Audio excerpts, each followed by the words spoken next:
Welcome to Women's Wealth and Wellness Unleashed.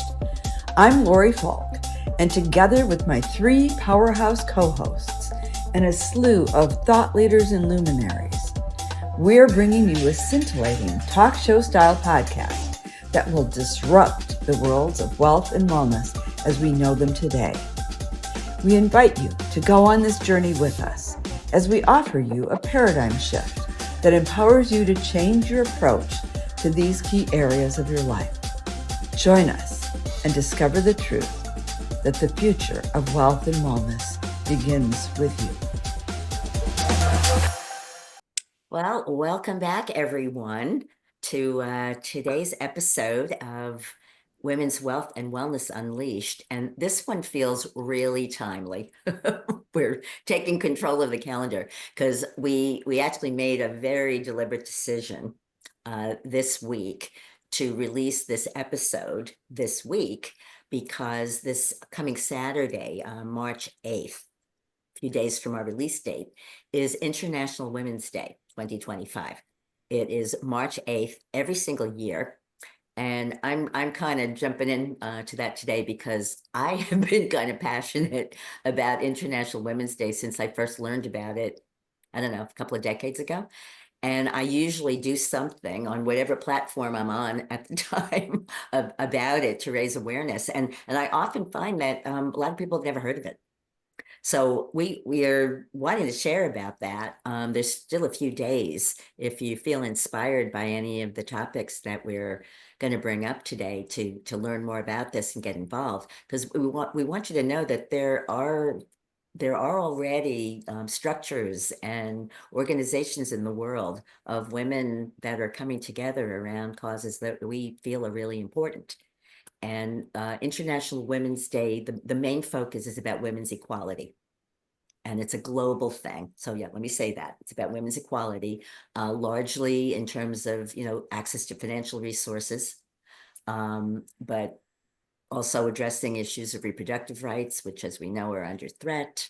I'm glad to see that on the agenda for this year, because you can Google, there's a website for International Women's Day, that they are including, health and wellness, women's health and wellness among the feature topics, I think, for the first time.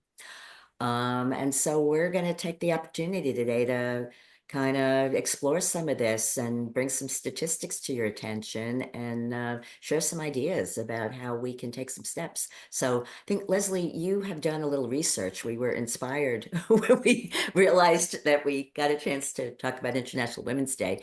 And, as always, you're representing our wealth component here.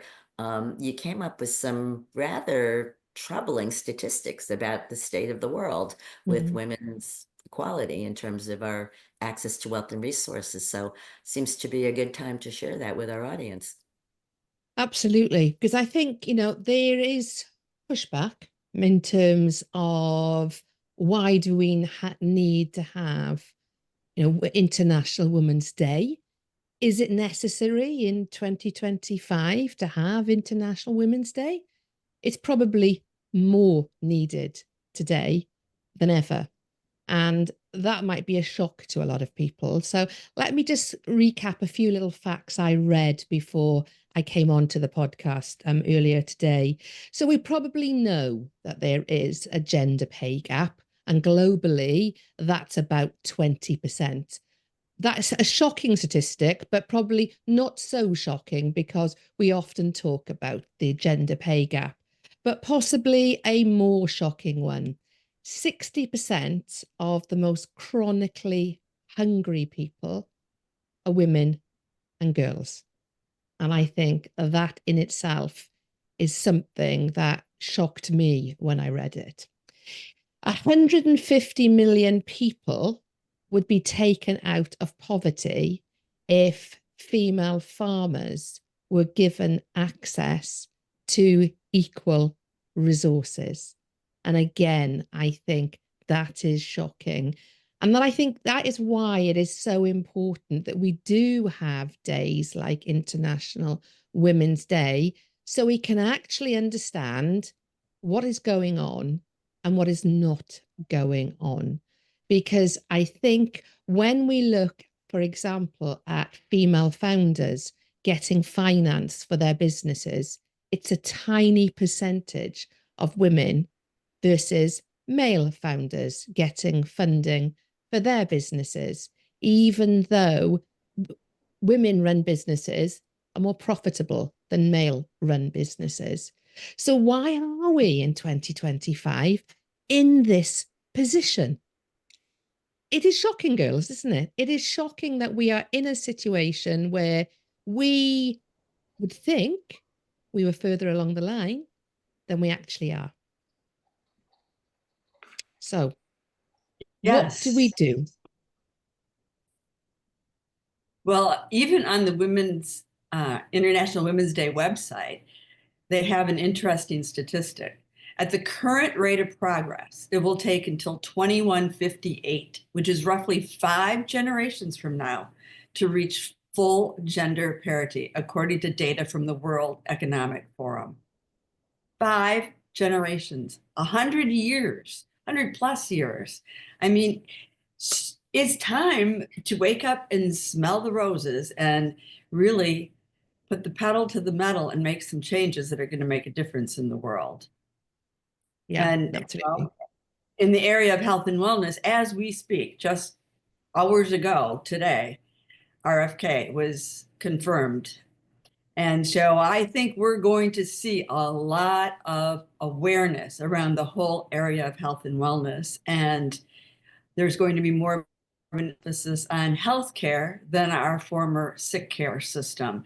And that is going to move women forward in innumerable ways. First of all, so many women are healers. And I have so many friends and colleagues, people in our group here included, who are ready, who are in a position to move this forward, who are in a position to help. We just need the world to wake up and smell the roses. And I think that these awarenesses that are going to be brought to the masses are going to be part of that change and part of the awakening, if you will, where people are going to be looking for alternative measures. And, you know, women work. Think about this. I mean, there is a huge difference between how men and women operate. Men are very singularly focused. Women are spinning 8 plates at the same time. Right, ladies? I mean, Yep, seriously? Only absolutely. 8? Only 8? Yeah. No, I mean, it's true. And so we've got so many different parts of our brains going simultaneously.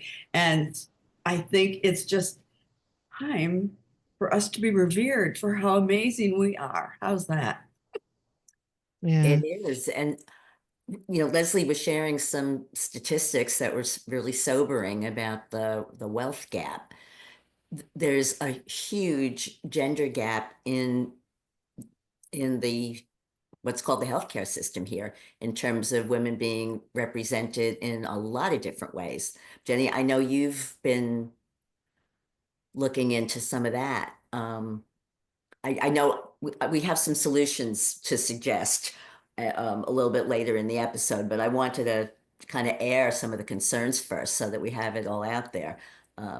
So say a bit more about I have a you know, lot of concerns. I have especially as a a lot of mom of both a concerns. boy I and a girl. am a mom. I'm a newly single mom, so there's a lot of concerns there. I mean, as far as the health conversation, women have been left out for decades, if not almost completely forever, because, you know, Susan, we talk about this all the time when Right. we share with, you know, on our group that because women have hormones, and so it's not easy to test on hormonal women.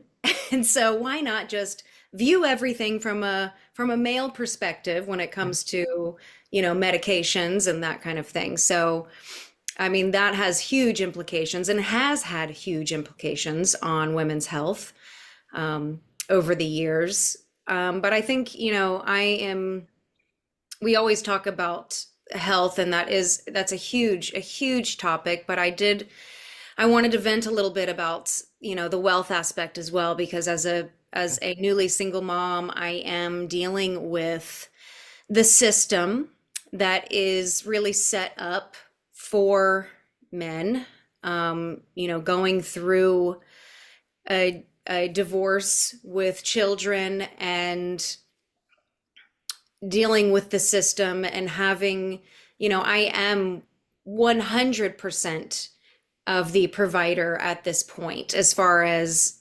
emotional support, physical support. They're with me 100% of the time. And yet we have a system that's designed to, only supply me with a tiny little portion financially, and it's a really messed up system, and it's something that I'm dealing with. And I know a lot of women deal with that. I think we could probably do an entire episode based on on divorce and single parenting. Yeah, and we will. But it's something that I'm struggling to understand right now, going through it and being in the thick of it. Like, how is this even possible? How did we get here to where we are so not even looked at as equal partners in that respect, that I have to take on 100% of all of the other responsibilities, but not get financial stability at all? It's amazing. And I think a lot of it has to do with what Lori was mentioning about how we are completely wired differently, and how the patriarchy, as we know, definitely has the upper hand financially and in the health realm and all of this. And men, when we talk about this word equality, men immediately go to, they have a fear-based response in this, and they think of, somebody has to be on top. It's all about power and control. And so someone has to be on top. So men view equality as women then taking control and them being less than, which is not the case, as we know, right? Ladies, Yeah, it's really ironic. For women, because we're talking about equality. Right. And our fear-based response is always collaboration. Like, we have this innate ability to really form these loving bonds and nurturing relationships, and it's more about collaboration. So I think we just have a different view of this word that is this taboo word called equality. So I think, education, and I'm sorry I'm rambling a little bit, but I do have a young son who I will be teaching about these things. And my brother was taught the same. And, you were mentioning 5 generations before we get to any kind of like seeing something change and shift. No, that's not acceptable to me. I don't like that. No, I agree. But I think also those statistics came out before what happened very recently in terms of diversity inclusion. Sorry, what? Let's rip up the paperwork. Let's not worry about that anymore. International Women's Day in the UK has absolutely been affected by decisions made over the pond, as it were, with regards to there's no need to have conversations about diversity, about inclusion, about equality. We don't need to have those conversations. And large organizations who had programs in place to actually provide equality have actually said, no, we don't need to do that anymore. So I worry that 5 generation is no longer 5 generations. It could be 6, 7, or 8. And as I sit here, and I can't believe I would ever say this, thank God I have got 2 boys. And it is awful to have that thought that I've got 2 boys, because I feel as though over the last few days, the rights of women have been rolled back significantly, and the gains that we have made in a very short period of time. I think it was 1965 when women were first allowed to have their own bank account. I don't think it was until the 1980s in the UK that women were allowed to have their own credit card. 74 here in the US. There we go. I know in Switzerland, 1971 was when women got the vote. So actually, this so-called equality is a new phenomena. But what happened a few days ago? Say, no, we don't need to have any of that. I know Goldman Sachs, only in the last 24 hours, where previously they would only work with companies that were diverse and inclusive, they've said, no, we don't need to worry about that anymore. because it's been declared. We don't need to worry. So And from now Leslie, on, I'm just going to call yep, it out. yep, And this is not political. This is yep, policy. Okay. yeah, We're talking about DEI that yeah, has suddenly been, kind of removed from something that we need to be honoring in the United States. yeah, And I suspect a lot of women don't understand that that means us. Because yeah, when we were discussing it the other day, yeah. I had that, oh, that's not just about other people. No, No, that's about us. So we're ringing some alarm bells here so that this isn't happening outside of your view. There are things that really are under threat right now. And again, some of the good news is that there are some structures in place. But on the health thing, I want to call out another aspect, and this kind of points back to an episode that we had not too long ago, when we were sharing about the Flexner report and the FDA and how modern medicine came to be. Interestingly, the medical schools, that were not shut down 100 years ago were the ones that tended to have students that were white men.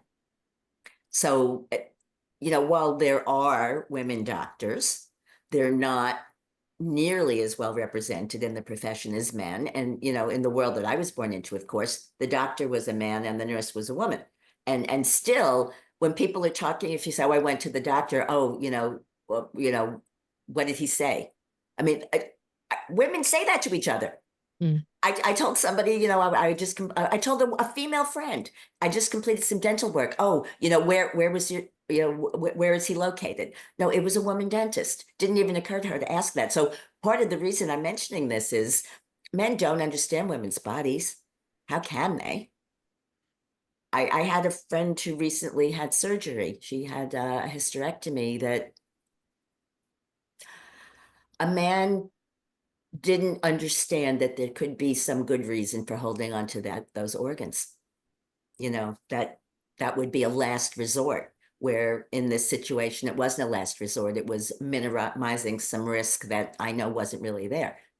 And I'd like to think that a female doctor might have had more of a sense of making a decision that honored a woman's body. So there's a lot of other biases in the system, obviously, because most of the medical training and most of the physicians have been male all along. I mean, how many women have been told that it's all in your head? oh God, yeah, And all yeah, kinds of things are going yeah. on. And I'm sorry, the hormonal imbalances are a thing. It's a real thing. It's not just all in your head. So there's so much about this that's frustrating. And I want to remind us about what the Dalai Lama said back in 2009 at the Vancouver Peace Conference, which is that the world will be saved, he said, by the Western woman. And I don't think we need to limit it to Western women. This is a global thing, but we've been pretty advantaged in terms of resources. So I do think we have a role to play. So I want to just throw out maybe some ideas of some hope and some actions that we can take around all of this, because this is where the wealth and the wellness conversation really do come together. I have a vision, and I don't care if it's realistic or not, because miracles happen all the time. Women have more resources. We have access to more resources than I think we give ourselves credit for. And while unfortunately the statistics that Leslie was sharing are true, there is also the case that there's a wealth transfer toward women of my generation, because we're inheriting money from parents and husbands that we're outliving. And there's another way to look at the statistics in terms of net worth and access to assets, because women typically have let their husbands make decisions about investments and things. So here's a thought. What if we realized, speaking to the point Leslie made, that women's businesses are underfunded? Hey, I want to invest in women's businesses. Yeah. I'm going to use my resources to do that. I don't know, honestly, but this is a interesting question, if there are many structures in place for that currently, but there's no reason they couldn't be. I remember 8 years ago being at a women's march in January with the pussy hat thing, a lot of us remember. And there was a whole upset about funding for Planned Parenthood being cut. The whole thing about reproductive rights, and Roe v. Wade. I mean, things are really going in the wrong direction in a lot of ways. But I remember being upset at the time and saying, why are we fighting about, them funding? If we got together, if we pulled our resources, we could create our own structures. Why are we even consenting to be in a conversation like this?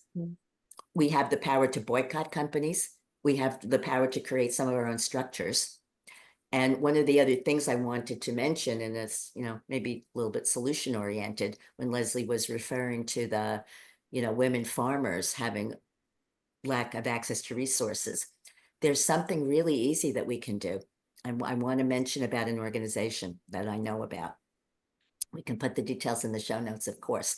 And some of you may know about it. It's called Kiva, kiva.org, Kiva. And this is an online thing. It has a structure where we are able to make microloans in the amounts of $25 for projects that women have going on around the world. And they're often investing in farming. And it really has been demonstrated that when women are in charge of resources, they create economies for the whole village. These loans, I think, have like a 99.9% repayment rate. But it'd literally be, a woman will buy money to buy a goat, and she'll make money from selling the milk and cheese from that goat to buy another goat, and so on and so on. Women do this. So we have the ability to support that in small ways. These loans are as small as $25. So if even just as, like moral support, throwing our hat in the ring of, yes, I want to be part of empowering other women. That is something that we can do. And I'm sure there's other things that we can do, but I'm starting trying to something. find. Yeah, absolutely. I'm trying to find, and I probably won't find it now because I'm trying to do it live. But literally, here we go. Here we go. I found it. So a report in the Times today, sorry. Women are more generous with money than men, study finds. Shock horror. Like we didn't know that, but actually a study has been carried out confirming that. And I think you came up with a brilliant idea there, Susan. So Johnson & Johnson have come out and have said they're no longer going to worry about diversity, equality and inclusion. I mentioned Goldman Sachs have come out and said the same. There's going to be many more organizations. As women, as those of you listening, we need to find out who they are. And we do. We need to boycott them. We need to boycott the products that they sell because they have decided equality is not something they want to be part of. They don't want to be part of equality. I don't want their products and services in my house. And I think there are things that we can do to make a stand, because I do not think it is good enough for any one man to declare that equality is not something that we should be part of. And that ripple effect has been felt around the world. So there are lots of things that we can do to stand our ground and to stand up for who we are. We are 50% of this global population. In fact, I think we might be 51% of the global population. So if we sit back and we allow that decision to continue to have impact, then it's on us. So we do collectively have to do what we can. And Leslie, you said something earlier that I want to respond to, and then I want to hear what Lori and Jenny have to add before we wrap up. But men took the power a long time ago, is what happened. And it happened at a time that brute strength was what was important. It isn't anymore. We have been relatively passive. Like I said, most women let their husbands make investment decisions. If we decided that, going forward, we're going to vote everything with our pocketbooks, and which is a female term, of course, in terms of, like you said, the companies whose products we want to support or boycott, but even more specifically about investing, in women's businesses and women's causes, and using the resources that we have in a more laser way for actual outcomes. We're smart enough to do this. And that's what I want to see. Right. Yeah. I just found a very interesting statistic on the Kiva site. This is very sobering. There are over 1 billion unbanked people around the world. That's 1 billion people who don't have a credit card for emergencies, a debit card for easy access to their money, or a credit history to help them get a loan. Kiva is an international nonprofit that tackles this inequality. By connecting people through crowd-funded loans, Kiva puts the power of financial inclusion in all our hands. That's a good answer to the question, what can one person do? Yeah. $25 is all it takes to help a woman see her dreams come true. But the thing, it's not just that one woman, the ripple effects. I mean, that's Right. what happens in women's economies, which is the other reason that we really should be running things, is that it's not a power game. It's not just keeping score. It is, seeking to feed everyone. Well, I think that here's my take, and I want to put out an intention for everyone listening as well, is that, it does start with one, and it starts with us going inward, recognizing who we are as energy beings, as beings of light, as beings of frequency. And I feel like once you start to really understand and study yourself as an energetic being, and when you study energy and you realize that energy never dies, it's not created, it only changes. It only changes space, form, right? And when you understand that, then I feel like a lot of these questions that we have about who should have what rights taken away from them, who should be, in charge of this, someone's body, and all of these questions, that starts to kind of fade away, because you realize that we are all here on our own playing field. There's no one else except for you trying to figure out this soul contract, this, play that you're living, that's so-called life. And once we stop judging everyone else for what they're doing and focus on our own journey and ourselves, then we really kind of start realizing that collaboration comes so naturally. I mean, I hope that really makes sense, because it's on this journey that I've been living for the last, 5 or 6 years with frequency and with energy. It has just become so much more apparent that the whole, like, this year I've kind of quote unquote said this is my stay in your lane era, meaning that I am here to focus on me and what I can do to create my superpower and, go forth and, once you kind of make that statement for yourself, then everything else just kind of falls into place, and you realize that we're all just here to support and love each other. Wow. Yes. Thank you for that reminder, because who we are as souls, we're really not male or female, and in that realm we're all the same color, and all of these other things go away. And you're right, that's an important reminder for where to come from in dealing with these human situations that we've entered into the dramas of. Right. And Jenny, you bring up an important point. It's all energy, right? It's all energy. Everything's energy. We're dealing with frequencies. So today we gave you a lot of sobering statistics. We raised a lot of facts about how unequal things really are. But given that we are these amazing co-creative beings, I'm going to ask our audience to consider that in their meditations, they could jump to a whole new timeline, and we could change this way faster than you ever could possibly imagine. We don't have to look at this from a third dimensional lens. We can look at it through 5D. We can close our eyes, drop into our hearts, imagine a world where people are equal, imagine a whole different environment, imagine the collaborations are all around us, imagine people are living better lives, happier lives, more inclusive lives, and really feel what that's going to be like to have that be our reality, and energetically send that out to the universe. And if even half of our listening audience would join us in doing that, we could fast forward this whole movement by 100 years easy. Easy. And Lori, fortunately, what you were just describing is no longer woo-woo. It is quantum science. 100%. This is real. You know, the mind and the heart transmit frequencies and they find vibrational matches.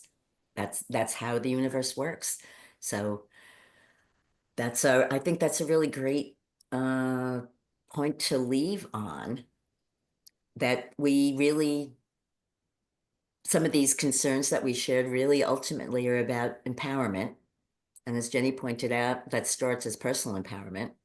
And we all have access to the tools of creation in ways that we didn't used to know that we did. So we can create something different here. And the good news would be that, you know, for a lot of the chaos and disruption that's going on these days, is that it's, you know, the breaking apart of things that didn't work so that we can create things that do. So that is my wish, my intention for this International Women's Day. Thank you. Let's be the change we want to see in the world. Absolutely. Amen. And so it is. Thank you And all so for it is. joining us for this International Women's Day episode, and love to hear what you thought of the points we raised today. That would be really cool. See you next week. Thank you so much for joining us today on Women's Wealth and Wellness Unleashed, where we empower women to take control of the two most important areas of their life, their health and their wealth. If you enjoyed today's episode, be sure to subscribe, leave a review, and share it with another amazing woman who's ready to elevate her wealth and wellness journey. Stay connected with us by heading to our website and joining our Facebook community. All the details can be found in the show notes. Until next time, keep thriving and unleashing your highest potential.